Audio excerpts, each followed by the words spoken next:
ITC ஸ்டாக்கை நம்ம என்ன தான் பண்ணுறது? ஹெச்ஏஎல் டிவிடெண்ட் கொடுக்குறாங்க. இப்போ என்ன பண்ணலாம்? அதுக்கப்புறம் இன்னும் சில ஆல்கஹாலிக் பெவரேஜ் ஸ்டாக்கெல்லாம் எக்ஸலண்ட்டாக மேலே போகிறதுக்கு சான்ஸ் இருக்குன்னு சில புரோக்கரேஜ் ஃபார்ம் சொல்லியிருக்காங்க. இது எல்லாத்தையும் சேர்த்து தான் இந்த வீடியோக்குள்ளே நம்ம பார்க்க போகிறோம். ஸோ இதுக்குள்ளே இருக்கிறது 6000 பாடல்கள்ன்ற மாதிரி இந்த வீடியோவில் அவ்வளோ விஷயங்கள் உங்களுக்காக நான் கொடுக்கறதுக்கு ரெடியாக இருக்கிறேன். So welcome to finance with Veera. Finance with Veera பார்த்துக்கிட்டு இருக்க வருங்கால கோடீஸ்வரர்கள் அனைவருக்கும் வணக்கம்.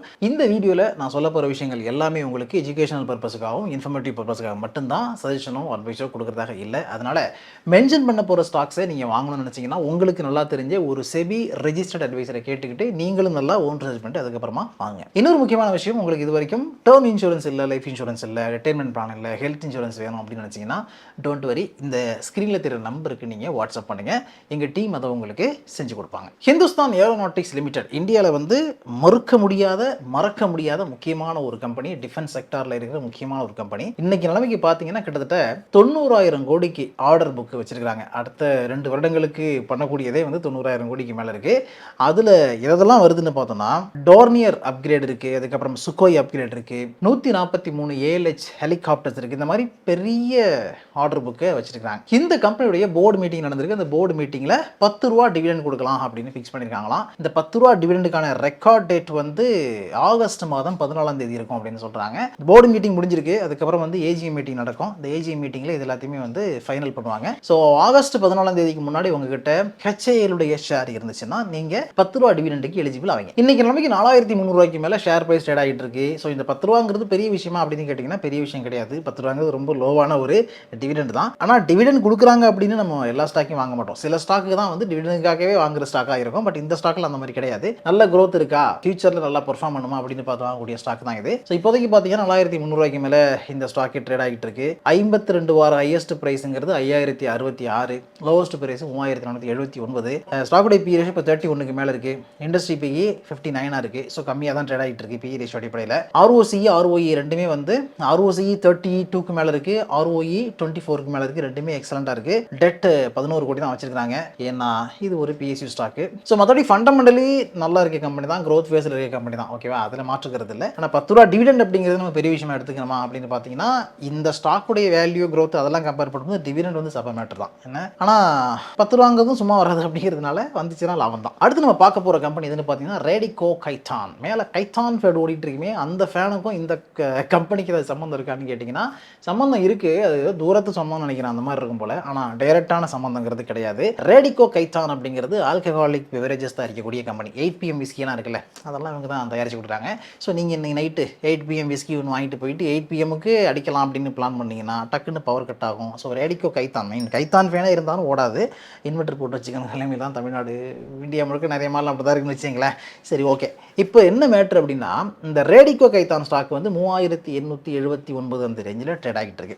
ஜெஃப்ரிஸ் என்ன சொல்கிறாங்க, இது 4500 வரைக்கும் போகிறதுக்கு வாய்ப்பு இருக்குங்க, வாங்கி போடுங்க அப்படின்றாங்க. 4500 அடா உங்கள் வீட்டில் தங்க விலையே அப்படின்ற மாதிரி கேட்குறதுக்கு ரொம்ப சந்தோஷமாக இருக்கே அப்படின்னு பார்த்தா ஃபண்டமெண்டல் எப்படின்னு நம்ம பார்க்கணும்ல, அதை எட்டி போய் பார்த்தோம்னு வச்சுங்களேன்.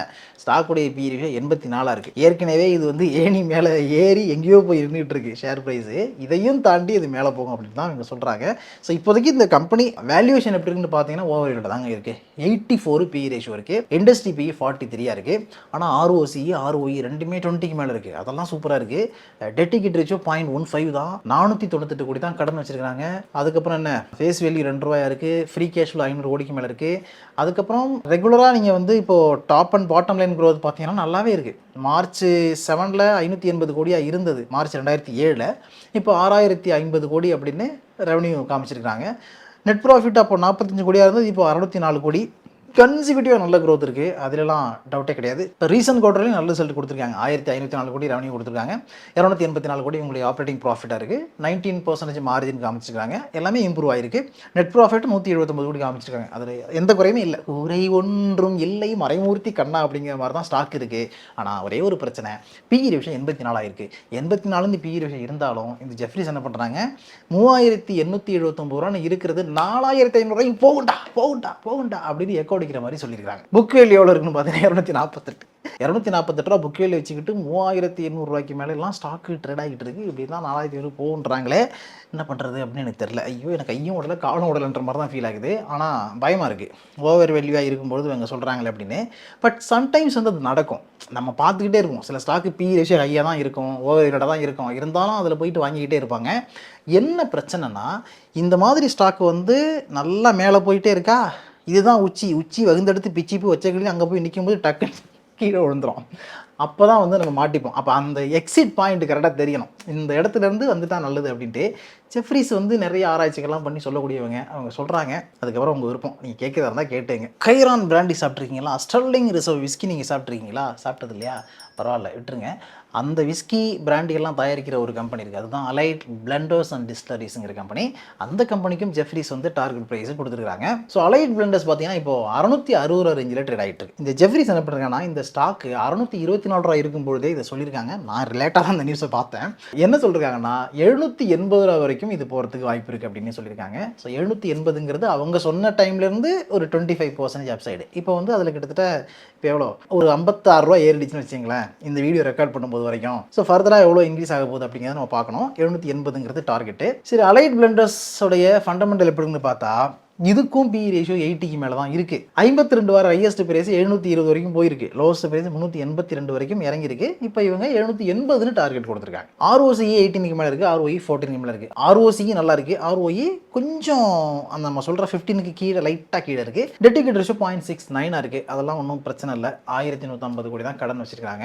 மற்றபடி இந்த ஸ்டாக்கும் பார்த்தீங்கன்னா top and bottom line growth வந்து நல்லா க்ரோ ஆகிருக்கிற ஒரு ஸ்டாக் தான். ரீசெண்டாக பார்த்தீங்கன்னாலும் 1007 கோடி ரெவன்யூ, 169 கோடி ஆப்ரேட்டிங் ப்ராஃபிட், 17% மார்ஜின் காமிச்சிருக்காங்க. அண்ட் நெட் ப்ராஃபிட் வந்து 38 கோடி. ஆனால் நெட் ப்ராஃபிட் வந்து டிக்ளைன் ஆயிருக்குங்க. சேல்ஸ் இம்ப்ரூவ் ஆயிருக்கு, ஆப்ரேட்டிங் ப்ராஃபிட் இம்ப்ரூவ் ஆயிருக்கு, ஆனால் நெட் ப்ராஃபிட் வந்து டிக்ளைன் ஆயிருக்கு. அது என்ன ஃபேக்டர் அப்படிங்கிறத நம்ம தேடி பார்க்கணும். ஸோ இப்படிப்பட்ட சூழ்நிலையில் ஜெஃப்ரீஸ் இந்த மாதிரி ஒரு டார்கெட்டை கொடுத்துருக்காங்க. அடுத்து நம்ம பார்க்கறது யுனைடெட் ஸ்பிரிட்ஸ் என்று அழைக்கக்கூடிய டியாஜியோ இந்தியாங்கிற கம்பெனி. இந்த கம்பெனி தான் ஜானி வாக்கர் பிளாக் வேணுமா நாங்கள் தர்றோம் அப்படின்னு கொடுக்குற கம்பெனி, பிளாக் அண்ட் ஒயிட் வேணுமா நாங்கள் தர்றோம் அப்படின்னு கொடுக்குற கம்பெனி, பெய்லைஸ் வேணுமா நாங்கள் தர்றோம், வேற என்ன வேணும் உங்களுக்கு, மிர்னாஃப் வோட்கா வேணுமா, ராயல் சேலஞ்ச் வேணுமா, எல்லாமே நாங்கள் தரோம், மெக்டவல் செஞ்சுரி சோடா அப்படின்னு நம்ம தோனி விளம்பரத்துக்கு வரல, அது எல்லாத்தையுமே இந்த கம்பெனி தான் தயாரித்து கொடுக்குறாங்க, இம்போர்ட் பண்ணியும் கொடுக்குறாங்க. இந்த கம்பெனியுடைய எம்டி ஹீனா நாகராஜன் வந்து கொஞ்சம் நாளைக்கு முன்னாடி ஒரு பேட்டி கொடுத்தாங்க. அந்த பேட்டியில் அவங்க சொன்ன விஷயங்கள் ரொம்ப பிடிச்சிருந்துச்சு. என்னன்னா, இந்தியாவில் இருக்கிறவங்க நிறைய குடிக்கணும் அப்படின்னு நாங்கள் ஆசைப்படலை, நல்லா குடிக்கணும் அப்படின்னு ஆசைப்படுறோம் நாங்கள். இதுக்கு என்ன வித்தியாசம், நல்லா குடிக்கணும் நிறையா குடிக்கணும், என்ன வித்தியாசம் அப்படின்னு பார்த்தா அதில் முக்கியமான ஒரு பாயிண்ட் இருக்குங்க. அதாவது கண்டதையும் வந்து கண்ணாபுனான்னு குடிச்சிட்டு ரோட்டில் மட்டாயி கிடைக்கிறது வந்து ஒரு குடிகாரனுக்கு அழகு கிடையாது, நல்ல குடிமகனுக்கு அழகு கிடையாது. ஓகேவா? டீசெண்டாக நம்ம ஊருக்குள்ளே சொல்லுவாங்க தெரியுமா, மாப்பிள்ளை கௌரவ குடி தாங்க, எப்பயாவது குடிப்பாருங்க, லைட்டாக சரக்கு போடுவாருங்கன்ற மாதிரி. அந்த மாதிரி வந்து கௌரவ குடியாக டீசெண்டாக குடிக்கணும், அதாவது ஹெல்த்தியான ட்ரிங்காக குடிக்கணும், குடிச்சிட்டு வந்து சலம்பவெல்லாம் கூடாது, அலம்பல் பண்ணக்கூடாது அப்படிங்கிறத அவங்க சொல்லியிருக்காங்க. நல்லா குடிக்கணும், ஹெல்த்தியாக குடிக்கணும் அப்படின்னு. என்ன ஒரு பொறுப்பு. யுனைடெட் ஸ்பிரிட்ஸுக்கு அவங்க பொறுப்பு எடுத்துக்கிட்ட பிறகு அந்த மாதிரி ஒரு ஸ்டேட்மெண்ட் அவங்க கொடுத்துருந்தாங்க. ஆனால் இன்னைக்கு நிலைமைக்கு எடுத்து பார்த்தீங்கன்னா ஒரு ஸ்டேட்ஸ் பார்த்தேன். அதாவது ஒவ்வொரு வருஷமும் இந்தியாவில் வந்து குடிக்கிற மக்களுடைய எண்ணிக்கை ஆவரேஜாக 10 to 15% இன்க்ரீஸ் ஆகலாம். எந்த இண்டஸ்ட்ரியும் இந்த அளவுக்கு க்ரோத் கிடையாது, இந்த இண்டஸ்ட்ரியில் அவ்வளோ க்ரோத் இருக்குது. அவ்வளோ பேர் வந்து நாளுக்கு நாள் குடிக்கிறதுக்கு பழகிட்டு இருக்கிறாங்க, இல்லைனா குடிகாரர்களாக மாறிட்டு இருக்காங்க அப்படிங்கிறதான் இதுலேருந்து நம்ம தெரிஞ்சுக்க வேண்டிய விஷயம். அண்ட் ஆல்சோ இன்றைக்கி நிலைமை பார்த்தீங்கன்னா கிட்டத்தட்ட ஒரு 143 மில்லியனுக்கு மேற்பட்ட மக்கள் இந்தியாவில் கம்பல்சரி குடிக்கிறாங்க. 143 மில்லியன்னா ஒரு 15 கோடி பேர்னு வச்சுங்களேன். 15 கோடிக்கு 14.3 கோடி பேர் வந்து கம்பல்சரி குடிக்கிறாங்க. இது நாளுக்கு நாள் இன்க்ரீஸ் ஆகுது. அடுத்த 5 வருஷத்தில் இது இன்னும் இன்க்ரீஸ் ஆகும், ரொம்ப நல்லாவே இன்க்ரீஸ் ஆகும்னு சொல்கிறாங்க. அதுக்கு காரணம் என்னென்னு பார்த்தீங்கன்னா, இந்தியாவில் இன்றைக்கி வந்து சில்ட்ரன் பாப்புலேஷன் இருக்கு இல்லையா, அந்த சில்ட்ரன் பாப்புலேஷன் அடுத்த 5 வருடத்தில் வந்து எல்லாமே அடல்ட் பாப்புலேஷனாக மாறணும். அதாவது 18 வயசை லீகலாக குடிக்கலாம் அப்படிங்கிற 18 வயசை கிராஸ் பண்ணுவாங்க. அப்படி கிராஸ் பண்ணுறதுனால இந்த பிஸ்னஸ் வந்து இன்னும் பல மடங்கு இன்க்ரீஸ் ஆகும்னு ஒரு ஃபோர்காஸ்ட் இருக்குது. ஃபோர்காஸ்ட் இல்லை, அது வந்து கரெக்டான கணிப்பு தான், அதில் மாற்றுக்கிறது இல்லை. ஏன்னா அண்டர் 18 இருக்கவங்களே நிறைய பேர் வந்து இல்லீகலாக வாங்கி இந்த மாதிரியான பழக்கங்களில் இருக்கிறாங்க அப்படிங்கிறது நம்ம பார்க்குறோம். அப்போது லீகலாக அந்த ஏஜ் வரும்பொழுது இன்னும் அதிகமாக குடிக்கிறவங்க அதிகரிப்பாங்க. அண்ட் ஆல்சோ இந்த சோஷியல் ட்ரிங்கிங் அப்படிங்கிற ஹேபிட் இருக்கு இல்லையா, என்னைக்காவது ஒரு நாள் குடிக்கிறது அப்படிங்கிறது இன்னும் இன்க்ரீஸ் ஆகும். நிறைய கம்பெனிஸ், கார்பரேட் கார்பரேட் இருந்தால் என்கரேஜ் பண்ணுறாங்க, அதனால வந்து இன்க்ரீஸ் ஆகும் அப்படின்னு பல எக்ஸ்டர்னல் ஃபேக்டர்ஸ் இதுக்கு காரணமாக இருக்குது. ஸோ இந்தியா இன்னும் அதிகமான குடிமகன்களை பார்க்க போகுது அப்படிங்கிறது இதுலேருந்து தெரியுது. ஓகேவா? இப்போ இதனால ஐயோ நாடு நாசமாக போகுதே அப்படின்னு நினச்சி நம்ம வருத்தப்படுறதா அப்படின்னு பார்த்தீங்கன்னா, சமூக பொறுப்பு இருக்கிறது, வருத்தப்படுறது எல்லாமே ஒரு பக்கம் ஓகே. ஆனால் நீங்கள் வந்து ஒரு ஆல்கஹால் பெவரேஜ் விற்கக்கூடிய ஸ்டாக்ல இன்வெஸ்ட் பண்ணுறீங்க அப்படின்னா இந்த செய்தி உங்களுக்கு நல்ல செய்தி. ஏன்னா நம்ம யாரையும் போய் திருத்த முடியாது, யாரையும் குடிக்காதீங்க அப்படின்னு சொல்ல முடியாது. குடிக்கிறதுங்கிறது ஒவ்வொருத்தருடைய தனிப்பட்ட விருப்பம், தனிப்பட்ட உரிமை அப்படிங்கிறதுனால அதுக்குள்ள நம்ம தலையிட முடியாது. ஸோ அப்போ அதன் மூலமாக ஒரு பிஸ்னஸ் வருது அப்படின்னா அந்த பிஸ்னஸ்க்குள்ளே நீங்கள் இன்வெஸ்ட் பண்ணும்பொழுது உங்களுக்கு லாபம் வந்தால் உங்கள் பாக்கெட்டுக்கு அது வரும், அவ்வளோதான். இப்போ யுனைடெட் ஸ்டேட்ஸுடைய ஷேர் பிரைஸ் 1340 ரூபாய்க்கு மேலே ட்ரேட் ஆகிட்டு இருக்கு. இவங்க என்ன கொடுத்துருக்காங்கன்னா 1560 ரூபா அப்படின்னு டார்கெட் ப்ரைஸ் கொடுத்துருக்காங்க. ஏற்கனவே நீங்கள் ஹோல்ட் பண்ணி வச்சிருக்கீங்கன்னா இதை ஹோல்ட் பண்ணுங்க, 1540 வரைக்கும் போகிறதுக்கு சான்ஸ் இருக்குது அப்படின்னு ஜெஃப்ரி சொல்கிறாங்க. இந்த ஸ்டாக்குடைய ஃபண்டமெண்டல் எப்படிப்பா இருக்குன்னு பார்த்தா ஸ்டாக்குடைய பி ரேஷியோ 53 இருக்குது, இண்டஸ்ட்ரி 43 இருக்குது. இது வரைக்கும் பார்த்த 2 ஸ்டாக்கில் இதுதான் வந்து 3 ஸ்டாக்கில் இதுதான் கம்மியான பி ரேஷியோ இருக்குது, 53. அதெல்லாம் 80 ரேஞ்சில் இருந்துச்சு. இண்டஸ்ட்ரி 43 இருக்குது. ஓகேவா? ROCE 27, ROE 21க்கு மேலே இருக்குது. டெட் ஈக்விட்டி ரேஷியோ 0.05 இருக்குது. எல்லாமே நல்லா தான் இருக்குது, அதில் டவுட் இல்லை. டெட் வந்து 413 கோடி தான் வச்சுருக்காங்க. 2 ரூபா ஃபேஸ் வேல்யூ இருக்குது. ஃப்ரீ கேஷ் ஃப்ளோ 1500 கோடிக்கு மேலே வச்சுருக்காங்க. ஸோ 52 வரை ஹையஸ்ட் ப்ரைஸு 1489, லோவஸ்ட் ப்ரைஸ் 1210, இப்போ 1300 ரூபாய்க்கு மேலே ட்ரேட் ஆகிட்டு இருக்கு. புக் வேல்யூ 123 ரூபா தான். ஆக்சுவலாக இந்த கம்பெனி வந்து ரொம்ப நாளாவே நல்லா தான் பெர்ஃபார்ம் பண்ணிட்டு இருக்காங்க. 2025 மார்ச்சில் பார்த்தீங்கன்னா 9000 கோடிக்கு மேலே ரெவன்யூ வந்திருக்கு. இன்றைக்கி அது 12000 கோடிக்கு மேலே வந்து நிற்குது. அதே மாதிரி நெட் ப்ராஃபிட் வந்து நெகட்டிவ் இருந்துச்சு, 1600 கோடி நெகட்டிவ் இருந்துச்சு. இப்போ அது 1800 கோடின்னு ப்ராஃபிட் வந்து பாசிட்டிவாக தான் நிற்கிது. அப்போலேருந்தே இது பாசிட்டிவ் தான். விஜய் மல்லையா இருக்கும்பொழுது கொஞ்சம் சில பிரச்சனைகள் இந்த கம்பெனிக்கு இருந்துச்சு. அவர் வெளில போனதுக்கப்புறம் கம்பெனியை வந்து கம்ப்ளீட்டாக ரெக்கவர் பண்ணிட்டாங்க. ஈவன் விஜய் மல்லையா இருக்கும்போது கூட இந்த கம்பெனிக்கு எந்த பிரச்சனையும் இல்லை. அவர் கடன் வாங்கினாரு, மற்ற விஷயங்கள் பண்ணார், காலண்டர் விட்டார், ஜாலியாக இருந்தார் அப்படிங்கிறதான் பிரச்சனையை தவிர இந்த கம்பெனிக்கு எந்த பாதிப்பும் பெருசாக வரல, நல்லா தான் பெர்ஃபார்ம் பண்ணிட்டு இருந்துச்சு. அதனால ஜெஃப்ரி சொல்கிறத கேட்டுட்டு நீங்கள் வாங்குறதா தான் வாங்க, இல்லைனா ராயல் சேலஞ்ச் ஒரு பெக்கு போட்டு தூங்குங்க, அது உங்களுடைய விருப்பம். ஃபைனலாக நம்ம பார்க்க போகிறது ஐடிசிங்க. ஐடிசி 3896 கோடி ரூபாயை அவங்களுக்குள்ளேயே வச்சுக்கிட்டாங்களாம் டிவிடெண்டா. அதுக்கப்புறம் பார்த்தீங்கன்னா ஒரு 18000 கோடிக்கு மேலே டிவிடெண்ட் வந்து கொடுத்துருக்காங்க. வாரி வழங்குற கம்பெனி ஐடிசி அப்படின்னு எல்லாருமே பெருமையாக பேசிகிட்டு இருக்காங்க. அண்ட் ஐடிசியோட ஸ்டாக்கை பார்த்தீங்கன்னா இன்றைக்கி 290 ரேஞ்சில் தரதட்டி போய் கிடக்குது. ஓகேவா? காகித கப்பல் கடலிலே மூழ்கிருச்சாங்கிற ரேஞ்சுக்கு இருக்குது. ஸோ இந்த ஐடிசி ஸ்டாக்கை இப்போ என்ன பண்ணலாம் அப்படிங்கிறத இப்போ பார்க்க போகிறோம். ஐடிசி பொறுத்த வரைக்கும் இந்த கம்பெனியுடைய பிஸ்னஸ் செக்மெண்ட், மேஜரான பிஸ்னஸ் செக்மெண்ட் பார்த்தீங்கன்னா எஃப்எம்சிஜி. அதுக்கப்புறம் எஃப்எம்சிஜியில் 2ஆக பிரிக்கலாம், சிகரெட் அண்ட் அதர்ஸ் அப்படின்னு பிரிக்கலாம். அதுக்கப்புறம் agri business, packaging, paper board இதெல்லாம் இருக்குது. சிகரெட் பிஸ்னஸை மட்டுமே தனியாக பார்த்தோம்னா அது வந்து ஒரு 45% மேலே இந்த கம்பெனியுடைய ரெவன்யூக்கு கான்ட்ரிபியூட் பண்ணுது. ஸோ சிகரெட் பிஸ்னஸ் தான் இந்த கம்பெனிக்கு மேஜர் ரெவன்யூவை ஜென்ரேட் பண்ணக்கூடிய ரெவன்யூ ஜென்ரேட்டிங் இன்ஜினாக இருக்குது. ஓகேவா? அதுக்கு அடுத்தது எஃப்எம்சிஜியில் அதர் பிஸ்னஸ் வருது. அதாவது இந்த மாவு விற்கிறது, புண்ணாக்கு விற்கிறது, புளி விற்கிறது, இதெல்லாம் இருக்கு இல்லையா, அதெல்லாம் வந்து ஒரு 29% இருக்குது. அதுக்கப்புறம் அக்ரி பிஸ்னஸ் 15%க்கு மேலே இருக்குது. பேப்பர் போர்டு வந்து 8%க்கு மேலே இருக்குன்னு வச்சுங்களேன். இப்போ இந்த சிகரெட் பிஸ்னஸை நீங்கள் எடுத்துக்கிட்டிங்கன்னா வரக்கூடிய காலங்களில் இது குறையுமா அதிகரிக்குமா அப்படின்னு பார்த்தா இதில் 2 ஆஸ்பெக்ட் இருக்குங்க.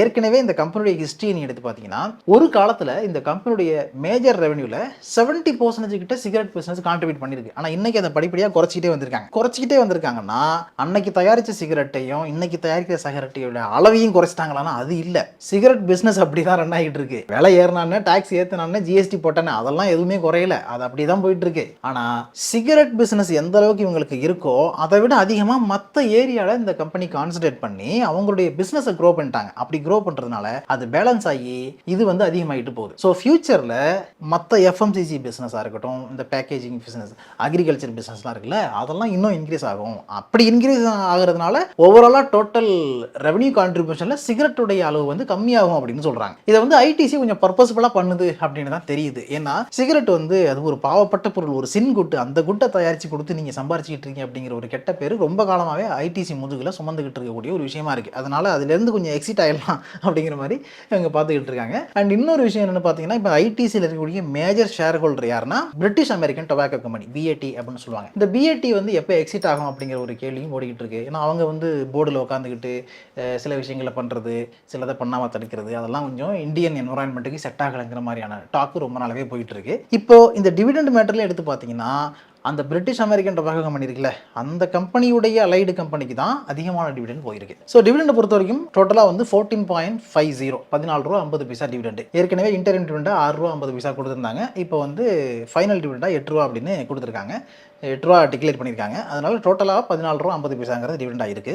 ஐடிசி ஒரு ப்ரொஃபஷனலி மேனேஜ்டு கம்பெனி. அதனால ஐடிசியில் டொபாக்கோ மேனுஃபேக்சர்ஸ் இந்தியா லிமிடெட் அப்படிங்கிற அந்த பிரிட்டிஷ் அமெரிக்கன் டொபாக்கோ கம்பெனியுடைய ஒரு விங்கு. அவங்க வந்து 17.79% ஹோல்ட் பண்ணுறாங்க. அடுத்தது மிடில்டன் இன்வெஸ்ட்மெண்ட் கம்பெனி, அதுவும் அதுக்குள்ள ஒரு கம்பெனி தான், 3.88% ஹோல்ட் பண்ணுறாங்க. அதுக்கப்புறம் கோல்மேன் சாட்சி, ரோட்ஸ்மான் இன்டர்நேஷனல் இவங்கெல்லாம் இருக்கிறாங்க. அண்ட் டிஎஸ்ல பார்த்தீங்கன்னா லார்ஜஸ்ட் ஷேர் ஹோல்டர் ஆயிருக்கிறது நம்ம செல்லக்குட்டி LIC, life insurance corporation of India, 15.83% hold பண்ணுறாங்க. ஐடிஸுடைய டோட்டல் டிவிடெண்ட் பேவுட் பார்த்தீங்கன்னா 18,168 கோடிங்க. இந்த 18,168 கோடியில் 3,895.75 கோடி இந்த பிரிட்டிஷ் அமெரிக்கன் டொபாக்கோ கம்பெனி சம்பந்தப்பட்ட நிறுவனங்களுக்கே போயிருக்கு. டொபாக்கோ மேனுஃபேக்சரிங் இந்தியாவுக்கு 3,197.89 கோடி ஒதுக்கியிருக்காங்க. மிடில்டன் இன்வெஸ்ட்மெண்ட் கம்பெனிக்கு 697.86 கோடி ஒதுக்கியிருக்காங்க. இதன் மூலமா எல்ஐசி பெறக்கூடிய டிவிடெண்ட் எவ்வளவுன்னு பார்த்தீங்கன்னா 2,815.61 கோடி எல்ஐசிக்கு டிவிடெண்டா போகுது. சரி, அதெல்லாம் இருக்கட்டும். இப்போ வந்து ஷேர் பிரைஸ் தர தட்டி கிடைக்க என்ன பண்றது அப்படின்னு பார்த்தா, இப்போ ரீசெண்ட் ரிசல்ட் பாருங்களேன், 17,000 கோடிக்கு மேலே ரெவன்யூ பார்த்துருக்காங்க. ஆப்ரேட்டிங் ப்ராஃபிட் 6,900 கோடிக்கு மேலே இருக்கு. நல்ல ப்ராஃபிட் தான், அதில் எதுவும் மாற்றுக்கிறது இல்லை. அண்ட் ஆப்ரேட்டிங் மார்ஜின் 39%, மார்ஜினும் இம்ப்ரூவ் ஆயிருக்கு இந்த டைம். நெட் ப்ராஃபிட் வந்து 5,470 கோடி, நெட் ப்ராஃபிட்டும் ரீசெண்ட் டைம்ல வந்து க்ரோ ஆயிருக்கு. But year on year growth பார்த்தீங்கன்னா குறைஞ்சிருக்கு, 19,000 கோடியிலேருந்து இப்போ 5,000 குறைஞ்சிருக்கு. சீக்வென்ஷியலாக பார்த்தீங்கன்னா ப்ராஃபிட் இன்க்ரீஸ் ஆயிருக்கு. சரி, ஃபண்டமெண்டல் எப்படி பாருக்குன்னு பார்த்தா 3,60,000 கோடிக்கு மேலே மார்க்கெட் கேப் இருக்கிற ஒரு லார்ஜ் கேப் கம்பெனி. அதுக்கப்புறம் ஸ்டாக் இபி ரேஷியோ 17 இருக்கு. இண்டஸ்ட்ரி பி 42ங்க, ஸ்டாக் இபி ரேஷியோ 17. இண்டஸ்ட்ரி பியை விட கம்மியாக தான் ட்ரேட் ஆகிட்டு இருக்கு. ஓகேவா? ROCE 38க்கு மேலே இருக்கு, ROE 29க்கு மேலே இருக்கு. 38 அப்படிங்கிறதும் ரொம்ப ரொம்ப எக்ஸலண்டான விஷயம். 29ங்கிறதும் அதே மாதிரி. ஏன்னா டெட் ஈக்விட்டி ரேஷியோ 0.03 தான். வெறும் 2,399 கோடி தான் கடன் இருக்கு. 71,000 கோடிக்கு மேலே கேஷ் ரிசர்வ்ஸ் வச்சிருக்கிற ஒரு கம்பெனி. அதுக்கப்புறம் ஃப்ரீ கேஷ் ஃப்ளோ 16,000 கோடிக்கு மேலே இருக்கிற கம்பெனி. Face value ₹1. ஸோ இந்த மாதிரி வந்து ஒரு ஸ்ட்ராங்கான ஃபண்டமெண்டல் எப்போவுமே மெயின்டைன் பண்ணிட்டு இருக்க கம்பெனி தான் ஐடிசி. ஆனால் இந்த ஷேர் பிரைஸ் வந்து 500க்கு மேலே போகிறதுங்கிறது வந்து ரொம்ப கஷ்டமாக இருக்கு. 52 வரை ஹையஸ்ட் பிரைஸ் 427, லோவஸ்ட் பிரைஸ் 275, இப்போ 290 ரேஞ்சில் ட்ரேட் ஆகிட்டு இருக்கு. இந்த டைமில் நம்ம என்ன பண்ணுறது அப்படின்னு பார்த்தா, இப்போ ஏற்கனவே நீங்கள் ஐடிசியை ஒரு 500 ரூபாய்க்கு வாங்கி வச்சிருக்கீங்கன்னு வச்சுங்களேன், 290 இருக்குன்னா வயிற்றுச்சலாக இருக்கும். அதில் வந்து ஒன்றுமே சொல்ல முடியாது, மாற்றுக்கிறதே இல்லை. ஆனால் ஏற்கனவே நீங்கள் ஒரு நல்ல லாபம் பார்த்து ஐடிசியை வித்துட்டீங்க, உங்ககிட்ட ஐடிசி ஸ்டாக்கே இல்லைன்னா இந்த டைம் நல்ல டைம் நீங்கள் என்ட்ரி கொடுக்கறதுக்கு அப்படின்னு நிறைய ப்ரோக்கரேஜ் ஃபார்ம் சொல்கிறாங்க. எக்ஸாம்பிள் சொல்லணும்னா கோட்டக் செக்யூரிட்டிஸ் 365 டார்கெட்டாக கொடுத்துருக்காங்க, மோத்திலால் ஓஸ்வால் 300 டார்கெட், சிஸ்டமேட்டிக்ஸ்ங்கிற company 310, Axis direct 325, BOB capital market 355, ICICI direct வந்து 365, ஜெஃப்ரீஸ் 350ன்னு சொல்லிட்டு நிறைய டார்கெட் கொடுக்குறாங்க. மார்கன் ஸ்டான்லி 340 அப்படிலாம் டார்கெட் பிரைஸ் கொடுத்துருக்காங்க. ஸோ இதெல்லாம் பார்க்கும்போது ஐடிசிக்கு வந்து அப்சைட் பொட்டன்ஷியல் திருப்பி வரும் அப்படிங்கிற மாதிரி